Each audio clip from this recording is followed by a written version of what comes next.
Joseph, you're just like a few weeks into the launch of Mosaic Church. I guess the in-person launch of Mosaic Church. You've been working on it for, man, it seems like a couple of years. So let's start there at the beginning of Mosaic. Like, what's the vision for the congregation at this point? The vision for the congregation, we are in a fairly, we're in a suburb of Houston, and it's fairly, it's very conservative part. And we have, before the pandemic, we had like a non-denominational new church plant popping up every like month because it's a fast growing part of Houston. Yeah. So it's kind of the sprawling suburb type area. Yeah. And once houses build up, churches come right along with it. Yeah. And like at one point, one of the favorite coffee shops that I visit, every single person in there doing work were church planners. Really? I was like, I need to find a different place to hang out because I don't want to hang out with other pastors. That's not the point of not being in the office. To talk to other Christians. But the one thing that I've been learning is just how this place is a very strong word, but how there's no community for the people who are doesn't fit in the conservative suburb type of family or lifestyle or whatever. So okay. Our goal, our non-negotiable vision is that we are unabashedly inclusive, and not just like, not one of those bait and switch things where we say you're welcome here, but don't talk about who you are. Like, no, if you are a member of the LGBTQIA community, you are fully welcomed here, and we affirm you, and we call you to work. And if we ever get to a place where we are able to hire other staff members, we're gonna, we're going to. If there's a good candidate that might not be your heterosexual person, we're gonna go ahead and do that. So we're going to be affirming and welcoming in our hiring practices and all that stuff too. So and I harp on that because that's the one thing that differentiates us from all the churches nearby. Like, we're in a storefront in a place called Pearland, and it's West Pearland, which is the growing part of Pearland. And within a block, there's two other churches meeting out of storefront as well. And that was really annoying because I thought we had one thing on, but I just walk right next door to the next strip mall center, and then there's a church there, and they're bigger. And then across the street from there is there's a huge church in Houston called Second Baptist, and their Pearland campus is right there. So we have these three churches within walking distance, and the one thing that differentiates us from both of the churches is that we are intentionally inclusive, welcoming, and affirming. So that is one of the visions of Mosaic that we started out with and that we're going to be living out. Yeah. Well, when were you supposed to launch, and when did you actually really launch? Right. We were supposed to launch back to school day, August 2020, which was like maybe August 18th is in my mind. I don't know, but like the last Wednesday, the second to the last Sunday of August. And around January and February was when I was reaching out to people to be part of the launch team and, be the founding members of the church and whatnot. And then March of 2020 is when school shut down. Texas was slow to everything, right? Okay. And then the people that I've been connecting with are they're not like evangelical. They didn't grow up in a church. They're not Bible thumpers. They trust in science more than anything else, So once the pandemic was hitting this level that no one ever imagined, all of my people that I was reaching out and say, we're not going to do anything, we're going to just hold out to see where it goes. So we put everything on hold, and I didn't know what I was supposed to do because we hadn't launched yet. So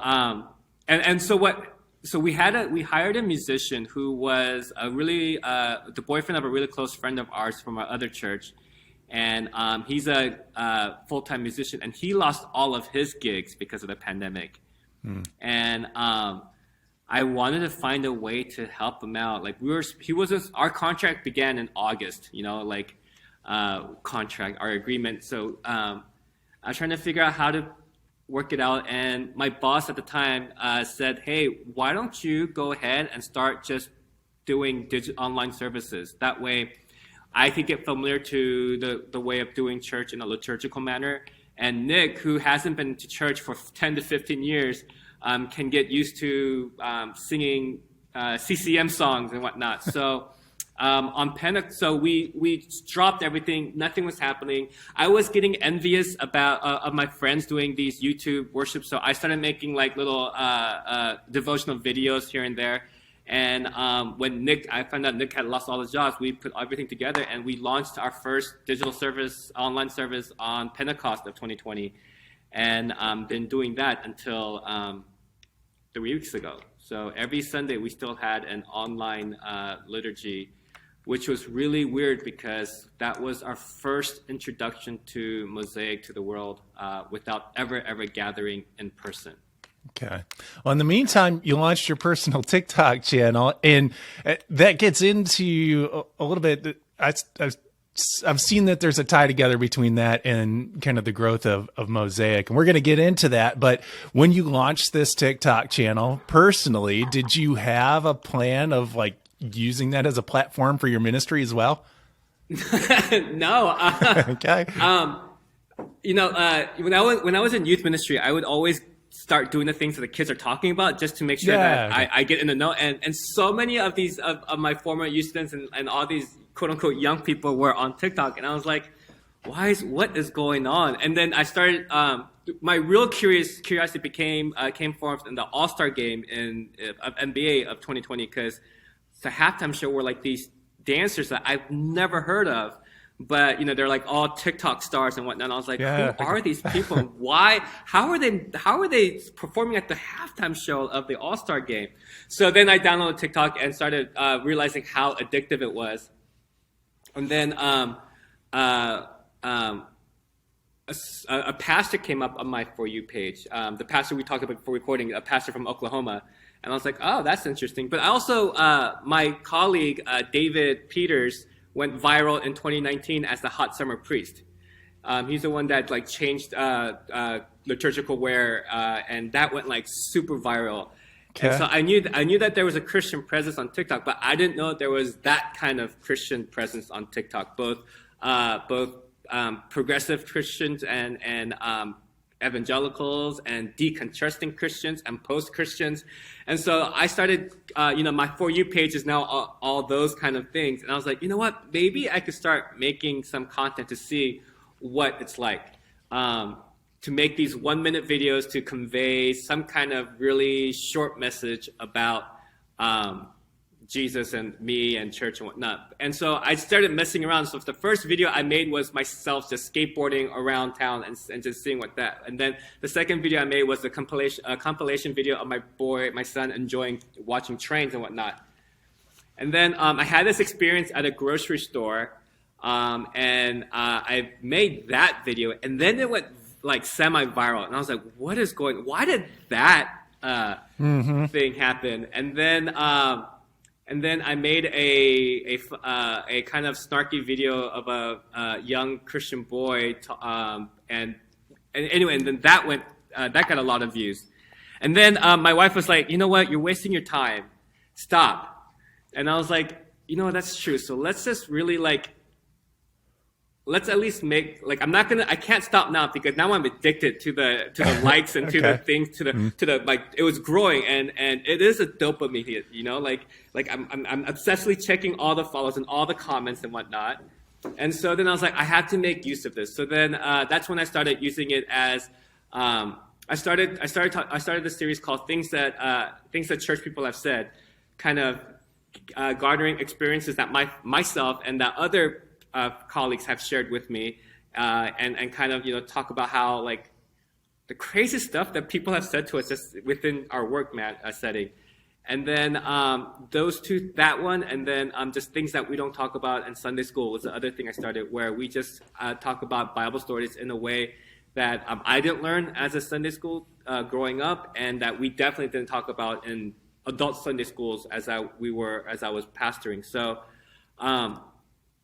that's where my platform actually, that the followers and whatever, I hate using their platform, but that's when I found my niche. Like that's where I was like, okay, this is where people are tuning into, and so let's dig into that, and then started introducing things that we're doing here slowly, and sure, like announced the launch of the church and whatnot, and things like that. So it never started for the purpose of highlighting Mosaic or anything like that. It just started out of curiosity, and then I just wanted to see if I can make a little dent into if I had gotten like 500 followers, I would have been ecstatic.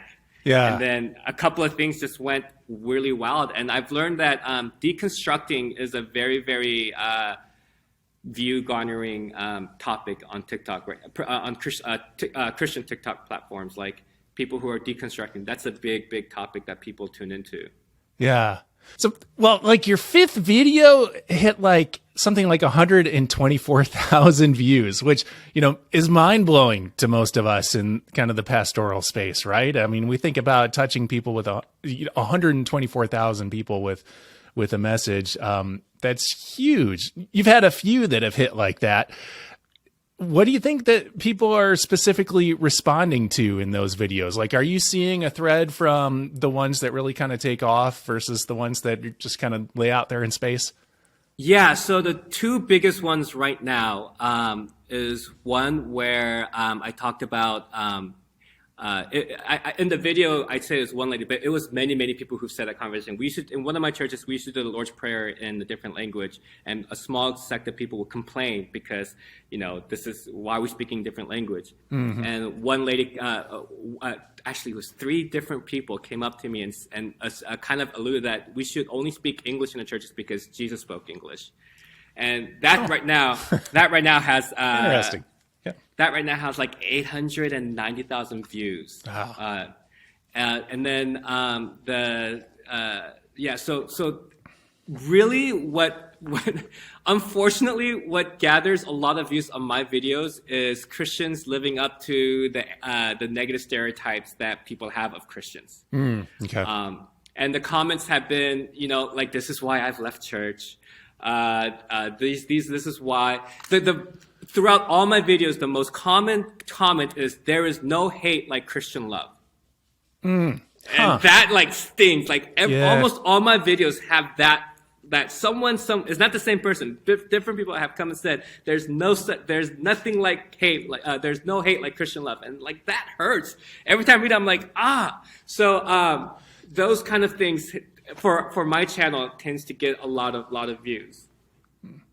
Is it therapeutic, do you think, for people to then kind of have that conversation? So do you feel like when they're saying like there's no hate like Christian love, like is a door opening where people are maybe being like, okay, maybe there is something to this faith, or I'm willing to kind of walk alongside these quote unquote these people, Christian people? I think I have done a disservice to my Christian sisters and brothers because I think I have confirmed their biases or I have validated their reasons of why they have left the church, or why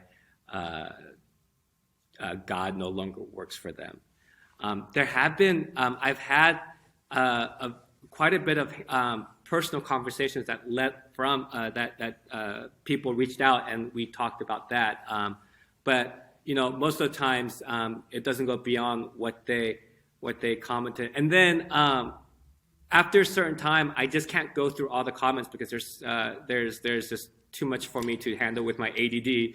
Okay. And so I missed a lot of them. But a few people have DM'd me, and even a few people have emailed me, and I've been able to have even more of a personal conversation with those people. But for the most part, I just think I have confirmed their biases against us.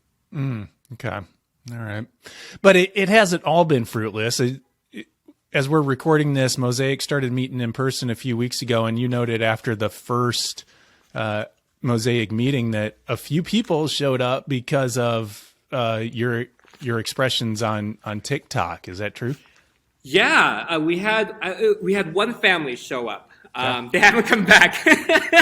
So, but they showed up, and I didn't know where they were from. But they spoke to my wife, and said that, and they live kind of far from us too. But Okay. and they had a little toddler, but we don't have any nursery workers or nursery space. So right now we're not very young children friendly, because everyone is in the room worshiping.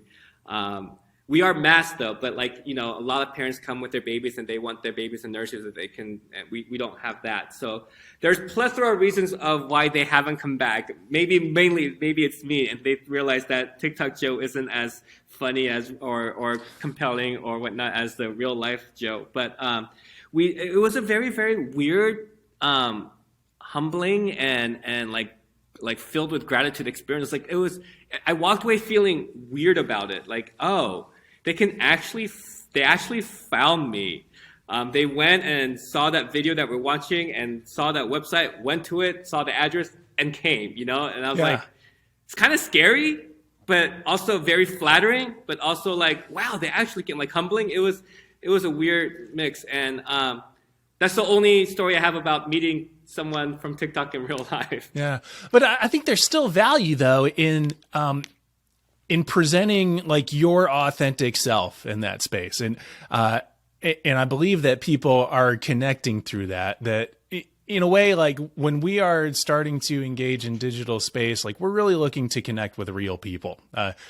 And I think your TikTok presence thus far has been, kind of like your authentic presentation of yourself, including some of the things that frustrate you.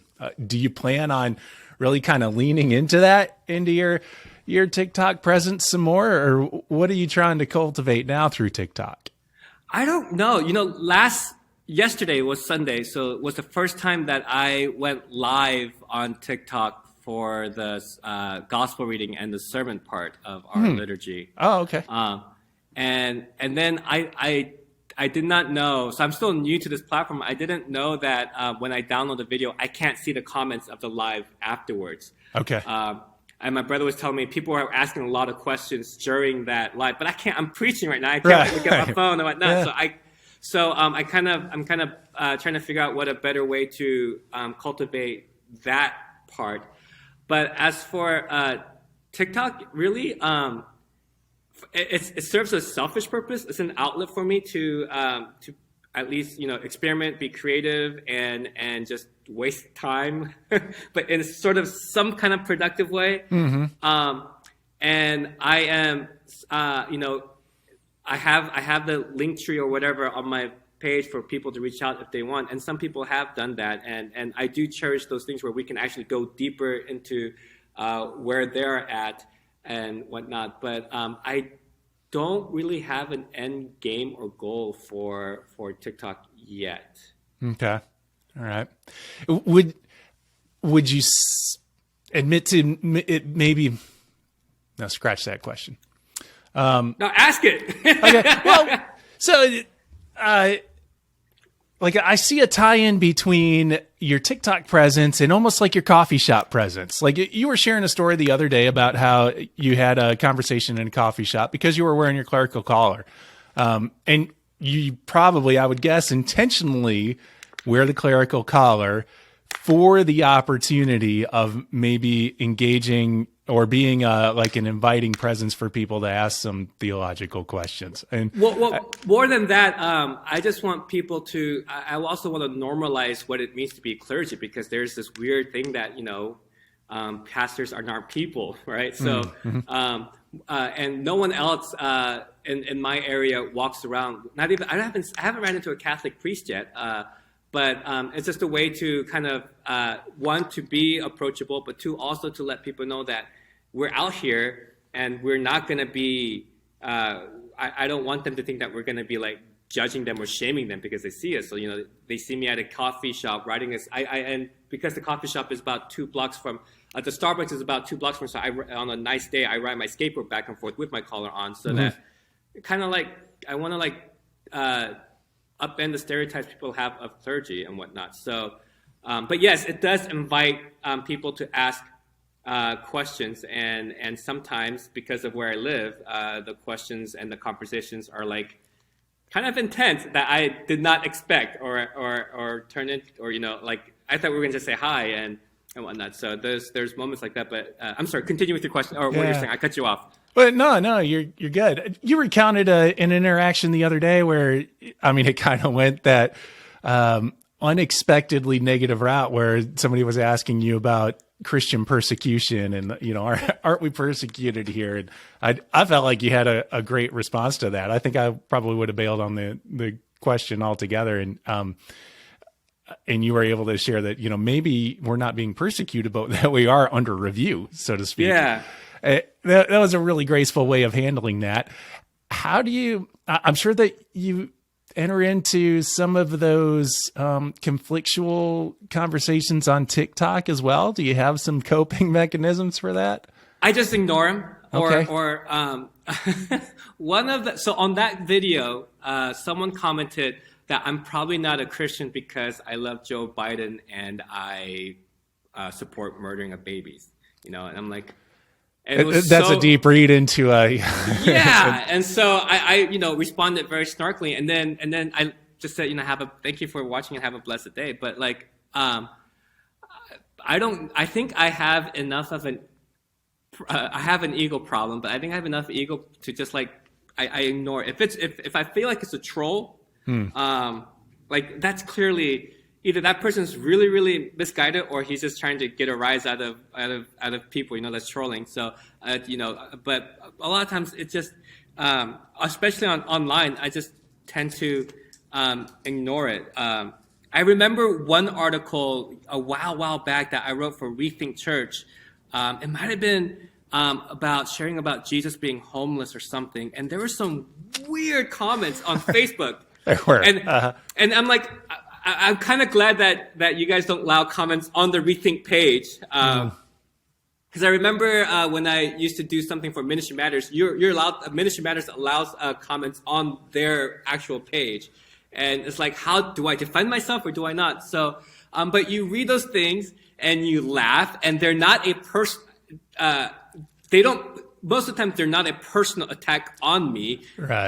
They're because they're behind the screen, they're a little bit more forward than they would be in their criticism of the things I wrote. So it's just a matter of let's laugh on and let's move on and let's just ignore it, because no one is going to change someone's mind being keyboard warriors, like there's no but then there are people who ask genuine, I perceive it as genuine questions about faith and whatnot, and I try to comment to those and respond to those either in video or whatnot. But for the trolls, it's just, you can't. From the quote of, I think her name was Sweet Brown, ain't nobody got time for that. Right. Yeah. Well, what are some examples of some of the, I guess, genuine questions or positive side questions? So this person emailed me out of the blue and was up in the North Midwest, and was really discerning call into ministry, and didn't know if Catholicism, being a Catholic priest, was his calling, or becoming a Protestant clergy was his calling. And he said that he saw one of my videos and wanted to ask me about what's it like being a pastor. And I was like, do you want, we had like 6 email exchanges, like, do you want the real version, or do you want me to give you the nice version? And and we talked about what it means to be in ministry, and I told him like it's a life-affirming job, and the best part about being a pastor is the working with the people, and the worst part about being a pastor is working with the people. You will hit your head against the wall because the stiff-necked people, as Stephen would say, it's just but then when people get it and you're working together and you put all your differences aside and you're working towards building the kingdom of God, there's no other life-giving moment than that. And so then I gave him I knew a handful of people, so I gave him Methodist pastors, Episcopalian priest, and a Presbyterian pastor to go talk to in that area because they'll be willing to. And I don't know if you ever followed up on that. And then another guy who was part of a Korean church in Hawaii, and we have a lot of mutual friends, but I never met him. Just one day he actually reached out to me on Instagram and said, I am burned out of church, and I don't know if this is a normal feeling, and I just want, your videos kind of seem like you've been burned out here and there, and I want to know if this is normal and if this is okay. And I was like, it's absolutely okay to feel that way. And, part of it is that you're part of a Korean church who tends to just burn people out because there's so much expectations, and we as a people idolize suffering, and so it's totally normal that you feel that way. You should not feel ashamed that you feel that way. You should not feel guilty that you feel that way, and it's okay to take a season of rest. I know your church is not going to like that, but right now, for me as an outsider, your personal sanity and health is far more important than ministry. And I'll tell you what, if you take a season of break, that ministry will continue because you're not a pastor. You're just an unpaid volunteer that they're overworking. And if that church falls apart because you're not there, then you weren't the issue. Like so those kind of conversations I would have never had if it wasn't for the TikTok videos. So those things happen. Are really, really a blessing, but they're so far and few between. Yeah. And I feel like I want to create more of a connection with the people that and throughout my videos, I'll notice the same amount of same people commenting on every single video. And I want to figure out how to utilize that into a more deeper connection than just a content creator and consumer relationship, right? Yeah. Okay. And I haven't figured that out yet. Yeah, something a little more conversant. Yeah. Something more covenantal than transactional. That's a good way of looking at it. Well, take me through the process for creating your TikTok videos. Like, where do you start in saying like, oh, this is a good idea. This interaction that I just had is like a good idea for a TikTok video. Most of them I have on my note apps, like things I want to talk about. So I'm collecting stories from colleagues who want to remain anonymous about crazy stuff that they've heard personally say to them and stuff like I've heard throughout my career. And also, there's just some cool Bible stories that we don't talk about in a certain way. And so I have all those things in store. And then every once in a while, something will happen where I'm like, I need to talk about this right now because there's and that was like one of the instances of the Starbucks guy where he thought I was going to think that we were both being persecuted, but really there's no rhyme or reason except for that I try to limit my posts to 2 to 3 times a week so that I can have a bank of ideas to draw from. Okay. But anything that challenges the perception of who we are as a church, I think that's where I like to dig into, whether it's positive or negative. And the thing about the Bible stories is what I really I'm trying to find more stories to share where it's like, hey, I know we've heard Jonah as a kid as a great guy. I did 4 video series on that, but like Jonah's a flat out like not a good person.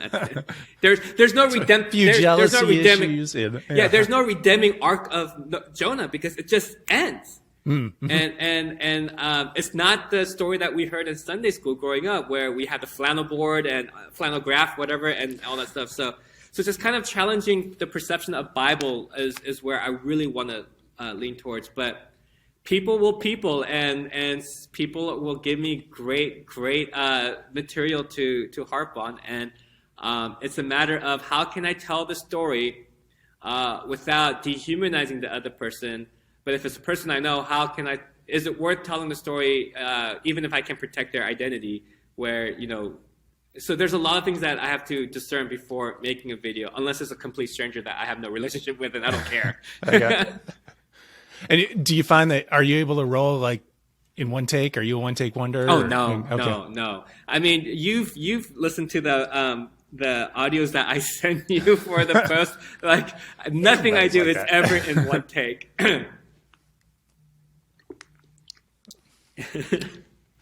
And then within, so you said that you post like 2 to 3 times a week. Are you looking at like a balance of posts? So it's like, okay, so if Monday's post is on this topic, I want to make sure that Wednesday's post is on, another topic. No, No, just let it fly. no. There literally is no rhyme or reason. My only thing is, again, like I have a couple of drafts waiting, and so like I don't want to run out of ideas. So if I don't want to like go through all these things and then be like, I don't know what to do, and then stay silent for 2 weeks, because I think that's the worst thing that I can do currently, is to lose that momentum. So I want to have at least one video per week posted on that channel.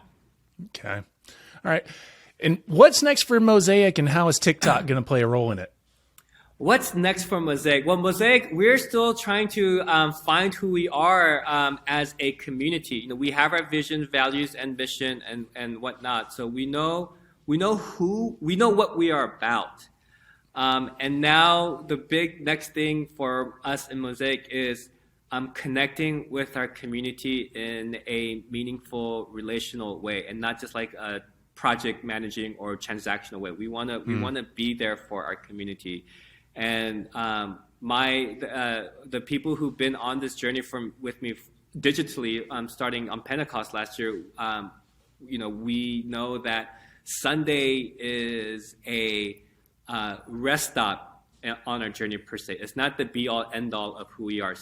In fact, Sunday isn't the most important day of the week for us. So we want to make sure that Monday through Saturday, that people in this side of the city knows that we are there for them. And I haven't found that way to be fully present. Okay. I've reached out to schools. We're trying to support all of the gay straight alliance clubs in our high schools and whatnot, and just providing them with whatever they need. So we got that kind of thing getting started. So I don't know. We're keeping our hearts and eyes and ears open to see what need the city needs and how we can meet that need. And how TikTok plays into that, I really don't know. I don't know if there's ever going to be a intercrossing of these two things. I know that there's a handful of people who live in Houston and reached out, and I invited them to come anytime that they want. But churches grow when people that they personally know drag them to church, invite them to church. Yeah, One of our church coaches, Jim Griffith, says that 80% of newcomers come on the elbows of another. You invite them and whatnot. So as an online invitation to a real in-person life with people that you don't know at all, and the only person you know is the pastor, who you only know through 1-minute videos, for me, that's daunting in and of itself. I wouldn't go. So, but I am going to try to, I was kind of fascinated about the live experience yesterday. My brother followed the live feed on TikTok and was telling me all this, people were asking questions, and there was no way for me to interact with them. So I'm thinking maybe after lunch, I'll try experiment with the live thing on TikTok today and see if there's any possible growth in that sense. And also, before we recorded, I mentioned that pastor from Oklahoma who started his online digital thing on last Sunday. I'm going to see how he connects with people. And then our mutual friend, James Kang, he's all about digital presence and online presence right now. And I am following him, and we're having conversations, and I'm trying to see how he's able to connect with people on a online platform. Because the thing is, the pandemic has taught us that our reach can be wide. When we were doing online services, I reached out to all of my friends and to send in recordings of the prayers of the people or the Lord's Prayer, so that we can have a global presence. And I had friends making videos from South Korea, and one of our friends is in Mozambique in Africa and whatnot. So So we had this worldly presence, and I realized our reach is wide, but a lot of times there's no depth in that reach. Like we just spread whatever. Like it's just we're perpetuating a consumption thing. So like how can I really take advantage of this presence that now I've stumbled upon and make it meaningful for at least one person. And so I'm trying to figure out how that is, and I don't think it's ever going to be those people from TikTok are gonna come to my church. I'm not expecting that. I think that first week was an exception to the rule, but I do think that I still can create online relationships with my quote unquote followers who are there. So that's it's kind of two different lanes on the same road, I guess. Yeah. Okay. So you're not looking at it as a platform for church growth necessarily. Yeah. And yet, I don't know. And yet somehow it still is, because I think what we're experiencing right now is maybe a redefinition of what it means to be involved in church. Right. You know, it's no longer defined really by kind of a butt in a pew on Sunday morning, but that maybe the parish flows a little bit wider, especially when you start talking about reaching, a few thousand people on a social media platform like TikTok. Right. I mean, that John Wesley quote, "The world is my parish," takes on a whole different meaning when it becomes to online presence. So, trying to see how I can be the pastor to some of these. Oh, that's the other thing. There's clearly a need amongst the people that are online for a deeper sense of community and connection with God. And so, like, how do I lean into that also? And